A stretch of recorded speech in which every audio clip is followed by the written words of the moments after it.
Habíamos dicho que en el capítulo 15 se instruye al pueblo de Dios sobre cómo tratar a los deudores, a los pobres y a los esclavos entre ellos. Aquí hay una preocupación social y humanitaria, una preocupación que se enfoca en los menos afortunados en la comunidad. La voluntad de Dios, mis hermanos, es despertar un genuino interés hacia los que están en miseria. Él no quiere, ni quería ni quiere, un pueblo insensible y egoísta. Si mostró misericordia al redimirlos de Egipto, quiere que ellos también reflejen esa misma misericordia. Así que lo que vamos a hacer hoy día, desde estos versículos 12 hasta el 18, vamos a mirar 4 cosas, mis hermanos. Número 1, la orden de liberar a sus esclavos al 7º año y ayudarlos a empezar una nueva vida. Versículos 12 al 14. 2, vamos a ver el recuerdo que ellos fueron esclavos en Egipto y redimidos por Dios. Versículo 15. Lo tercero que vamos a ver es una instrucción para los que querían permanecer con sus jefes.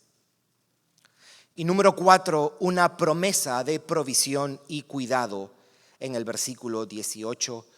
Voy a hacer un par de observaciones a este texto y al final unas palabras de aplicación.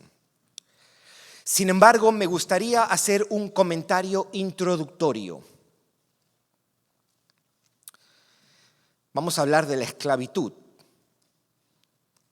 No va a ser un estudio completo y extenso acerca de la esclavitud porque nos vamos a limitar a este pasaje. Pero quería hacer la introducción diciendo que este pasaje, mis hermanos, sirve para regular la práctica y la costumbre antigua de la esclavitud. Que quede claro que aquí no se manda la esclavitud. Estas leyes solo sirven para limitarla y regularla. ¿Y por qué digo esto? Porque la práctica de tener esclavos es mucho más antigua que Israel. Incluso en Mesopotamia ya se practicaba esto. Ahora bien, debo decir que los motivos por los que un israelita se hacía esclavo eran diferentes. Unos porque estaban en extrema pobreza y ellos se vendían como esclavos. Es decir, era un medio para salir de la pobreza. Así lo dice Levíticos 25, 39 al 41. Otros se hacían esclavos porque tenían una deuda que no podían pagar. Algo de esto vemos en Segunda de Reyes, capítulo 4. Otros porque robaban y al final no tenían cómo devolver lo robado y se hacían esclavos. Eso lo vemos en Éxodo 22. Estas instrucciones acerca de los esclavos, que también usted lo puede encontrar en Éxodo 21 y en Levítico 25, servían para limitar el maltrato o el abuso en la esclavitud.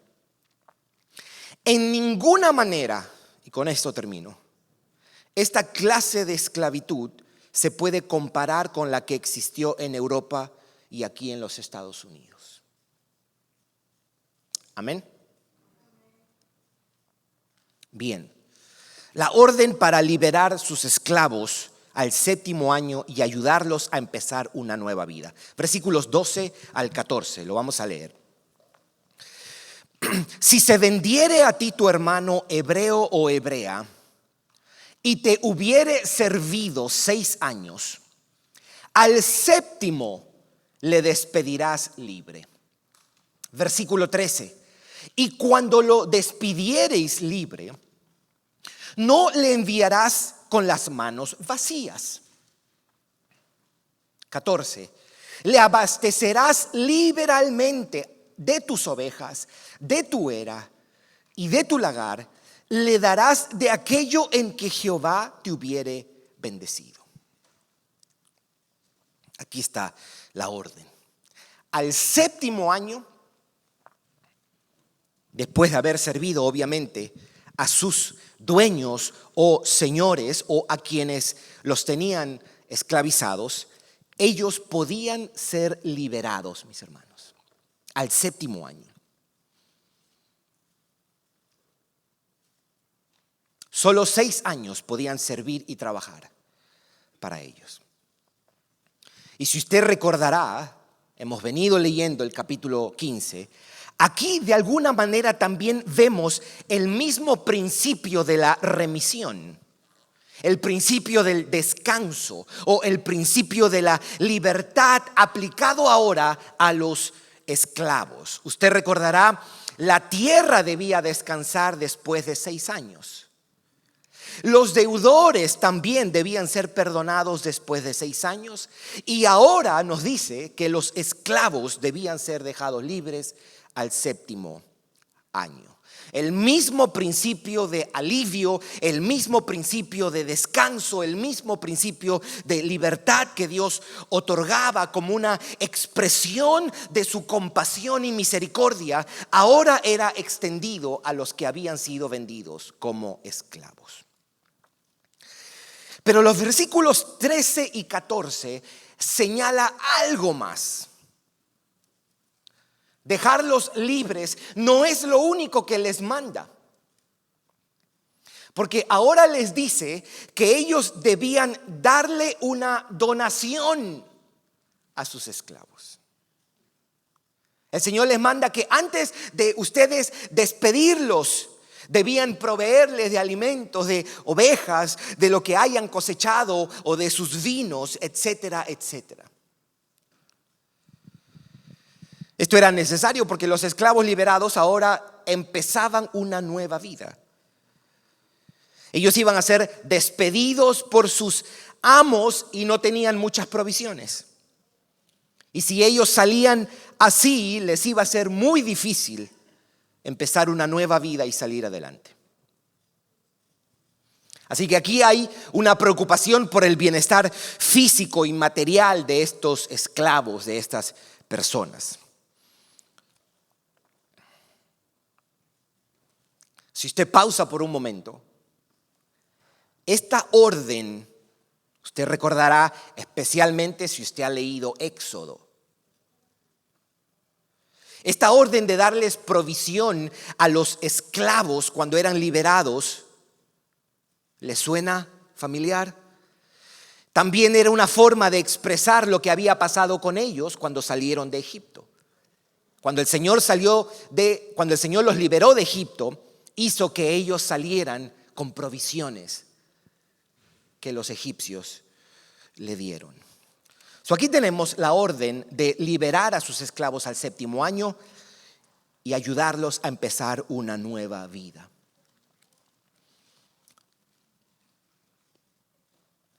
Alguien pudiera preguntar, ¿y por qué? ¿Y por qué yo tengo que hacer eso? ¿Dejarlos libres y encima darles dinero cuando salen? Y yo me imagino que el Señor anticipa esa objeción. Es injusto.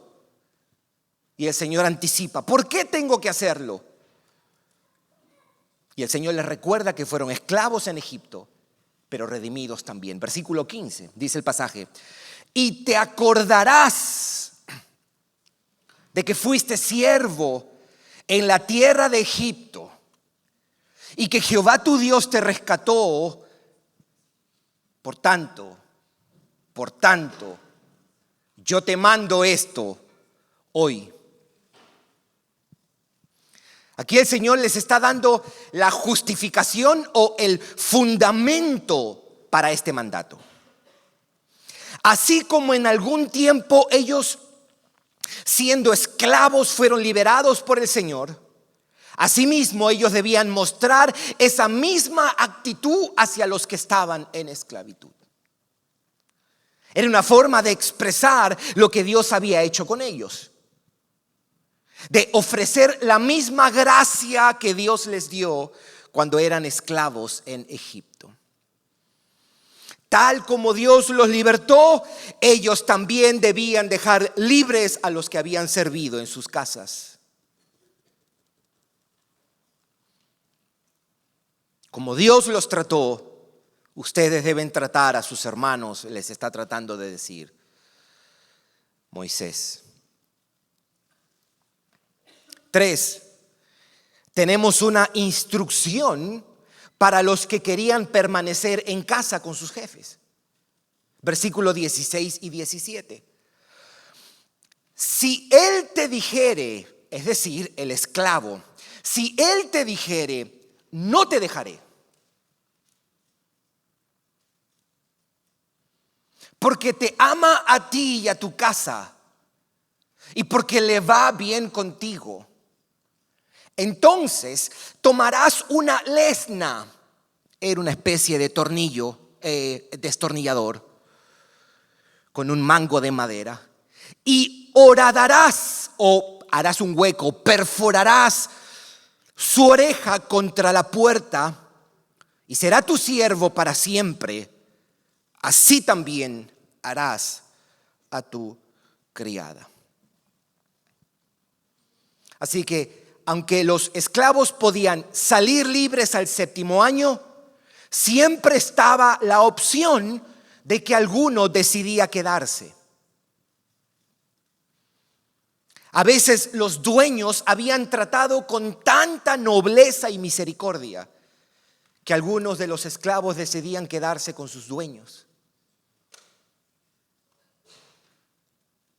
Preferían voluntariamente quedarse en esa casa. Y el versículo 16 dice que la razón por la que ellos querían quedarse es porque los amaban.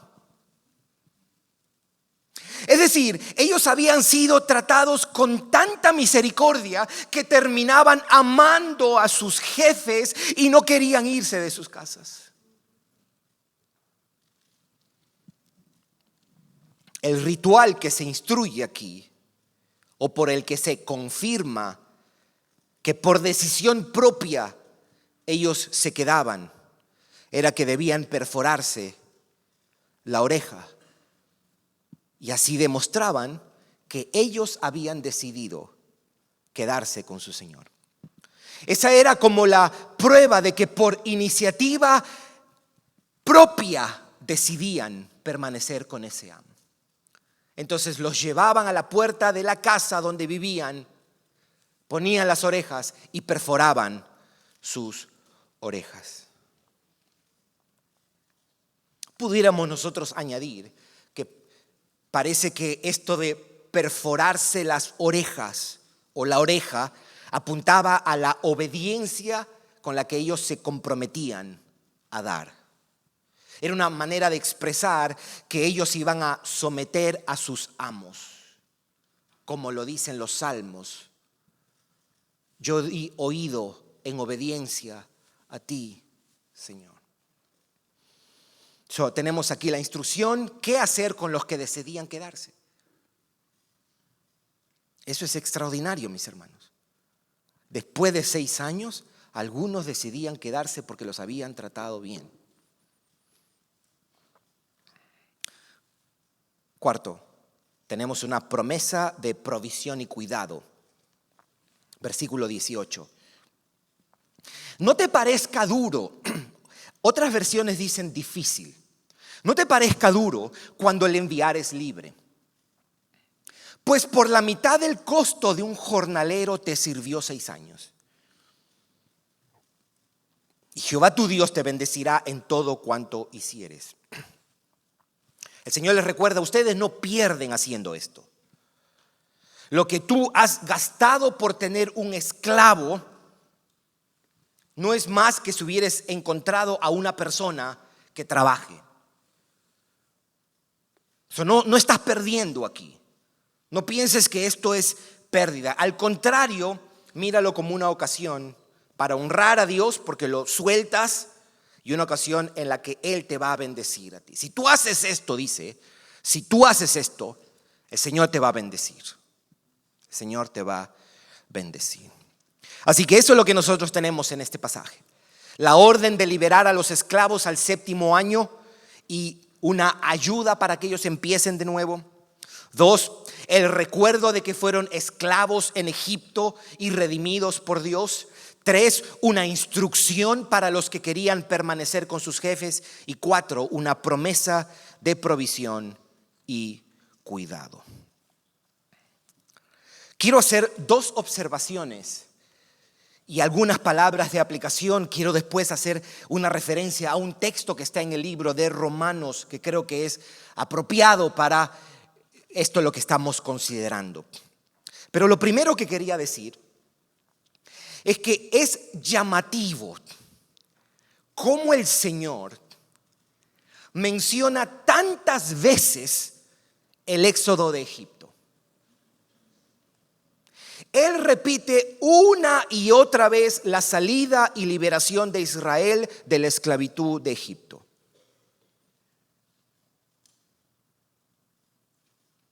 Y lo hace como el fundamento para el mandato a tratar con sensibilidad y compasión a las otras personas.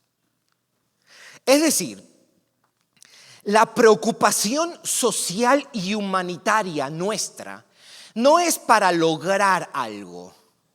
La preocupación social y humanitaria hacia el pobre, hacia el que está en dificultades, debe ser solo en respuesta a algo que ya Dios ha hecho por nosotros. En este caso, habernos librado del pecado en Cristo Jesús. El pueblo cristiano está supuesto a ser un pueblo sensible y compasivo porque su Dios los ha tratado con sensibilidad y compasión. La redención, mis hermanos, para Israel no debía ser un lindo recuerdo solamente. La redención no era solo para que ellos se emocionaran por un momento y suspiraran y verla como una gloria pasada. No, mis hermanos. La redención debía estar presente frente a ellos. Porque Dios se lo quiere meter por las orejas a la mente. La redención debía de alguna manera como gritarles en sus oídos, en sus mentes, en sus corazones. La redención debía estar en sus manos. La redención debía estar en sus pies. Debía ser una realidad viva en su interior y debía de alguna manera presionarlos, tocarlos, moverlos, consolarlos y animarlos de tal manera que ellos sean transformados. La redención debía hacer de ellos personas sensibles y generosas. La redención debía hacer de ellos personas sensibles y generosas. Y la redención en Cristo debe hacer de nosotros personas sensibles y generosas. Por eso es llamativo. Si usted lee, por ejemplo, los 3 libros que vienen después de Éxodo. Levíticos, Número y Deuteronomio, una y otra vez se repite esto de salieron de Egipto, cuando salieron de Egipto, cuando salieron de Egipto. La segunda observación es que aquí vemos una doble imagen de nuestra redención. Aquí nosotros vemos una doble imagen de nuestra redención. El hecho de que los esclavos podían quedarse y no ser liberados nos señala a 2 gloriosas verdades. Primero, esos amos que trataban con compasión a sus siervos son un reflejo de la compasión con la que el Señor nos ha tratado. ¿No es así, mis hermanos? Era tan real el amor y el respeto con que estos amos trataban a sus esclavos que, pudiendo ser libres, ellos decidían quedarse. Eso es una imagen de ese amor y dignidad con la que nuestro Señor nos ha tratado a los que nos ha redimido. Eso es un retrato de su paciencia, de su compasión, de su ternura y bondad con nosotros. Segundo, esa decisión de quedarse para servir, ese anhelo de permanecer como esclavos y siervos, nos recuerda el gozo de vivir para el Señor. Esa también es una imagen de la alegría de un redimido que sirve con gratitud de corazón. Esa actitud evoca la gratitud y el gozo que debe llenar nuestros corazones para el servicio, mis hermanos. ¿Cómo no servir al mejor de todos los amos? ¿Cómo no servir al mejor de todos los jefes? Él no es un dictador, Él no es un jefe cruel, Él no es un superior insensible, no es un dueño aprovechador y abusador. Mis hermanos, Él es el más justo de todos los señores, Él es el más paciente, el más tierno y condescendiente de todos los señores. ¿Cómo no servir a nuestro Cristo? ¿Cómo no servir a nuestro Cristo? Quiero invitarte a buscar el libro de Romanos capítulo 6 y con esto terminamos.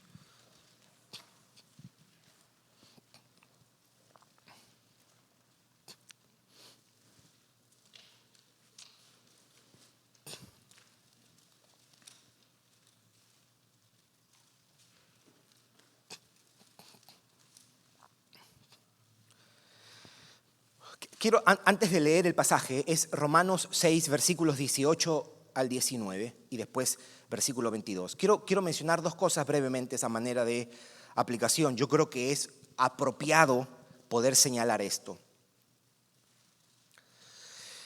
Tratemos, mis hermanos, a las personas con la mayor dignidad posible, como una expresión de cómo Dios nos trató en Cristo.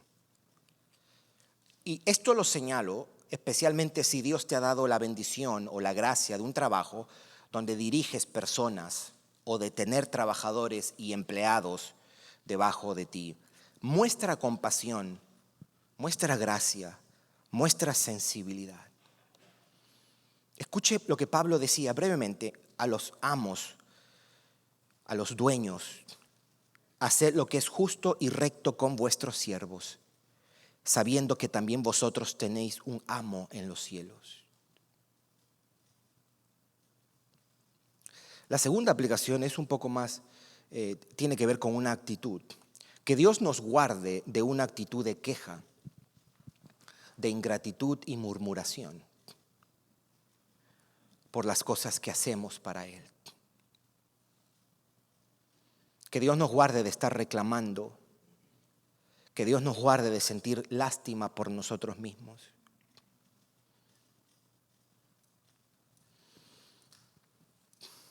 Al final, si usted es de Cristo, usted es un esclavo, usted es una esclava. Y los esclavos y esclavas no tenían muchas opciones. Ellos aceptaban las condiciones. Nosotros le pertenecemos a Cristo. Y donde estamos, el tiempo que estemos y bajo las circunstancias que estamos, yo siempre debo recordar: mi Señor quiere que yo esté en esto. Esa convicción te va a librar de la queja o del sentido de lástima, aún del deseo de reconocimiento. No siempre se nos va a reconocer todo lo que hacemos. Y las personas no tienen que estar sabiendo todo lo que hacemos. Con que lo vea la persona más importante, estamos bien, mis hermanos. Nos podemos ir a la tumba con todo lo que hemos hecho. Podemos ir a la tumba con todo lo que hemos hecho.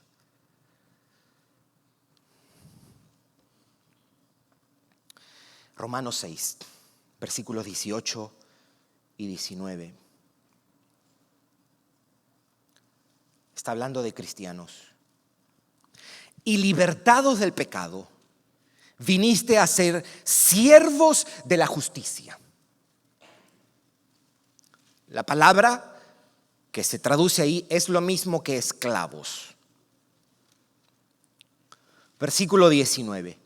Hablo como humano por vuestra humana debilidad, es decir, para que me entiendan, que así como para iniquidad presentasteis vuestros miembros para servir a la inmundicia y a la iniquidad, así ahora para santificación presentad vuestros miembros para servir a la justicia.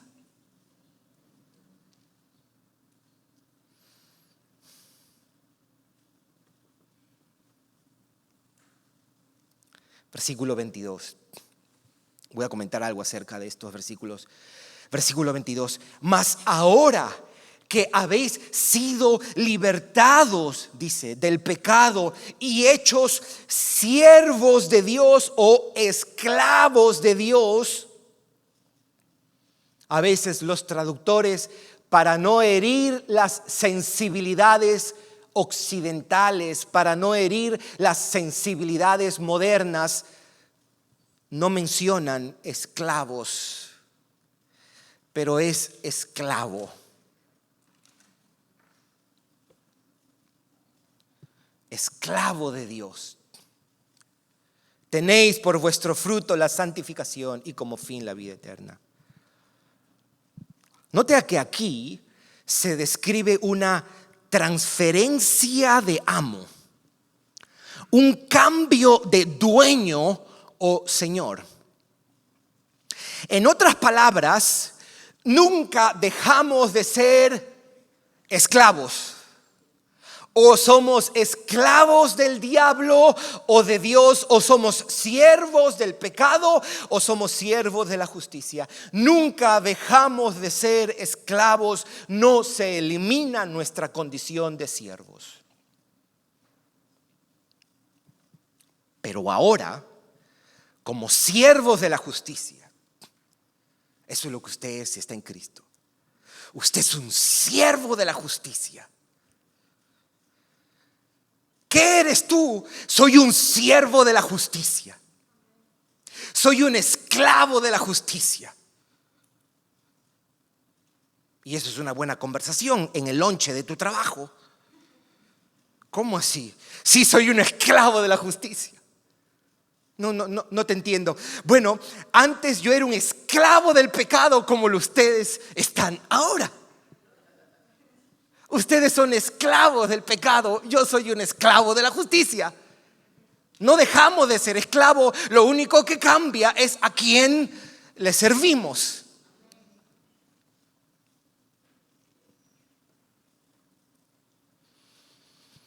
Ahí experimentamos la verdadera libertad. La verdadera y más importante libertad es cuando somos esclavos de Cristo. Porque la verdadera libertad no es hacer lo que mi carne quiere. Eso no es libertad. Eso se llama, ¿cómo se llama eso? Esclavitud. La verdadera y más importante libertad es cuando nosotros cumplimos aquello para lo cual fuimos creados. Es decir, conocer la gloria de Dios, disfrutar la gloria de Dios y vivir para la gloria de Dios. Eso es libertad. En Cristo ahora somos libres y podemos experimentar y expresar nuestra más absoluta libertad. Tu nuevo Señor ahora es digno de tu servicio, de tu lealtad, de tu amor, de que te gastes para Él.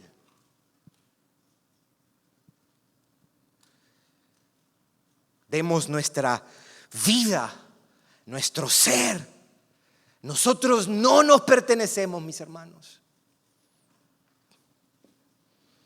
Todo le pertenece al Señor que te amó, que te ha tratado con dignidad y compasión. Nosotros somos hechos libres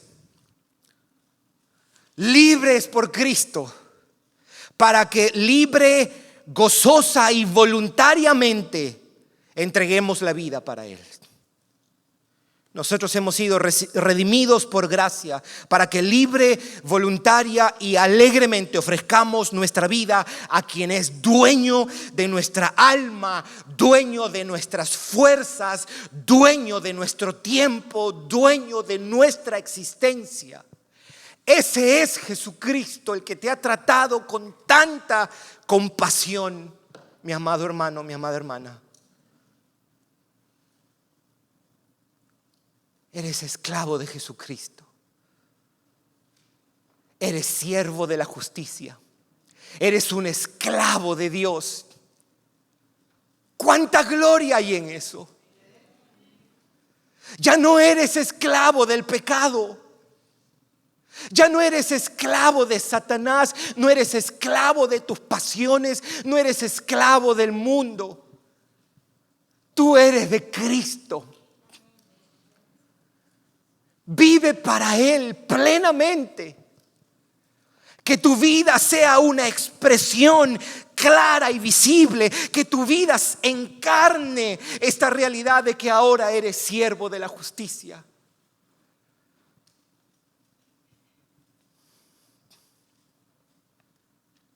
No vivas para ti.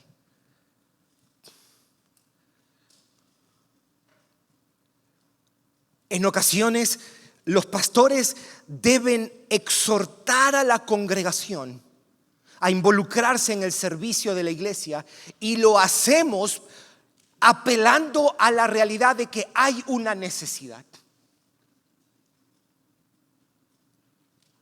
Pero hay un mayor y más sólido fundamento para que tú te involucres en el servicio de una manera más consciente, intencional.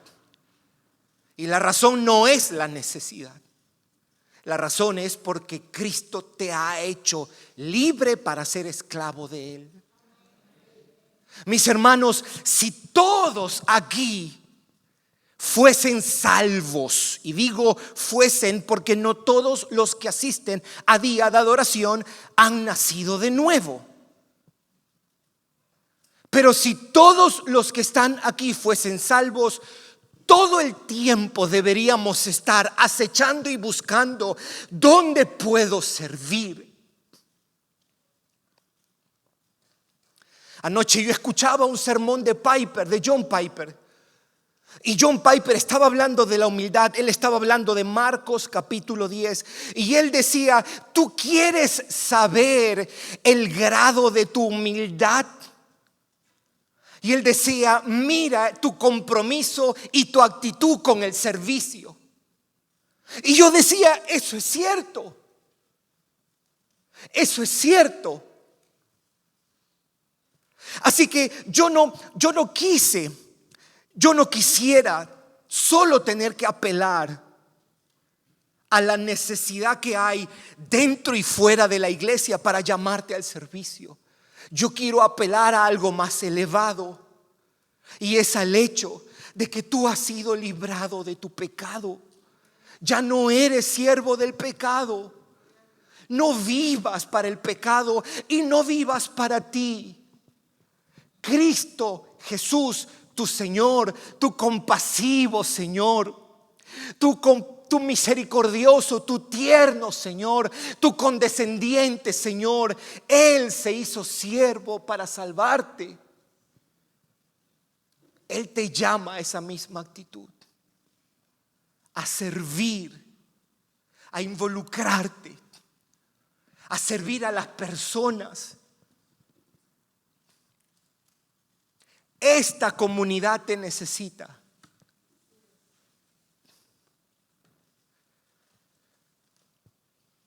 No pongas excusa, amado hermano, amada hermana.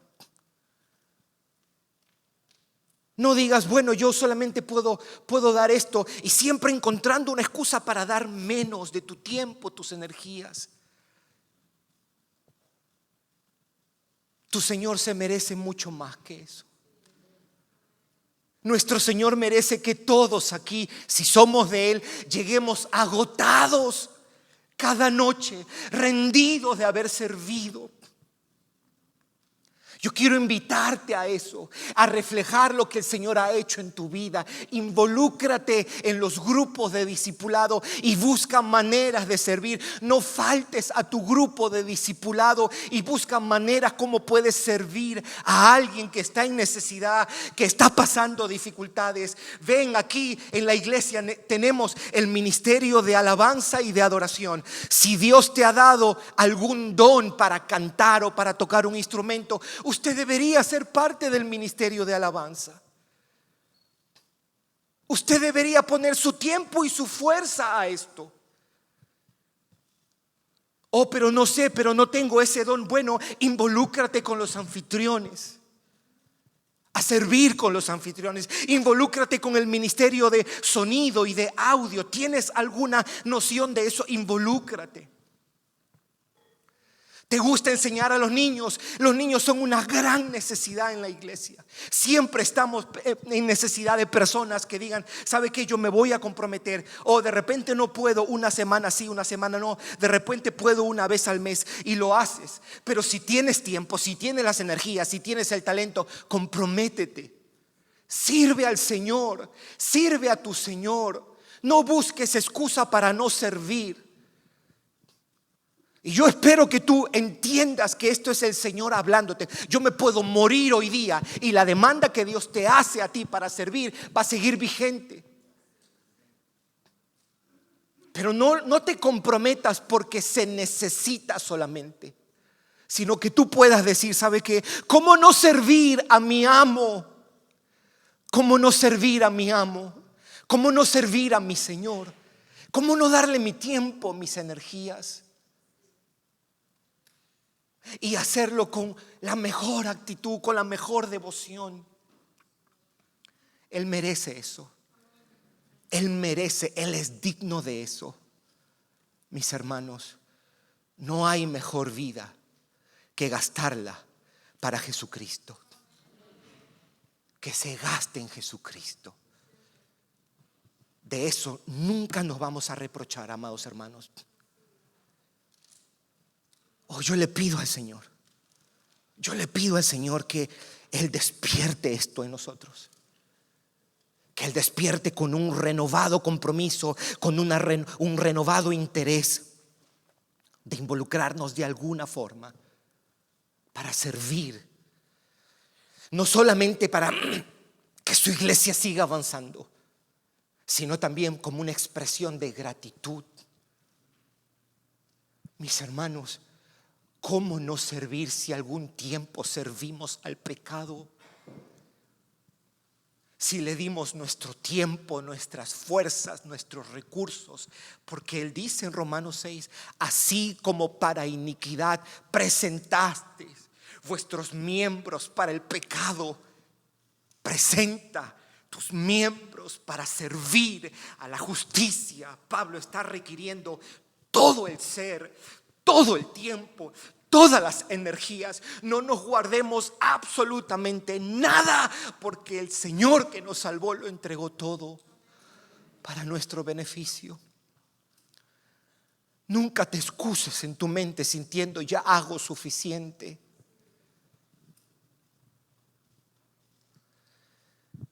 Cristo tu Señor es un Señor compasivo, y que podamos tener esa actitud de estos esclavos que, pudiendo liberarse, decían: no, yo quiero servir a mi Señor. Que esa sea la actitud de todos nosotros aquí, mis hermanos, para el bien de su iglesia y para la gloria de su nombre. Vamos a orar.